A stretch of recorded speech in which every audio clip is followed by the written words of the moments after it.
We are not doing it because the people in Washington, too many of the people in Washington, do not represent the folks who elected them. They represent the rich and the powerful who don't want their taxes raised, who don't want to see any change, who are perfectly happy with things where they are. Indeed, they're doing great with things where they are.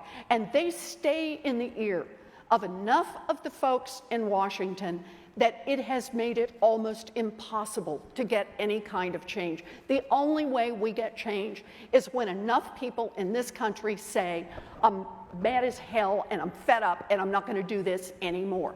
You are not going to go back and represent me in Washington, D.C. if you are not willing to pass a meaningful infrastructure bill. If you are not willing to refinance student loan interest rates and stop dragging in billions of dollars in profits off the backs of kids who otherwise can't afford to go to college. If you don't say you're going to fund the NIH and the NISF because that is our future. We have to make these issues salient and not just wonky. When you hear us talk about this and you say, this is like the wonkiest conference ever, can you imagine saying that at a tech conference?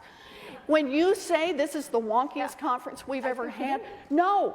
These have to be the things that you wake up people all over America and say, what matters for whether or not you're going to have a job, whether or not you're going to have a retirement, whether or not your kids are going to have any chance to build a future for them.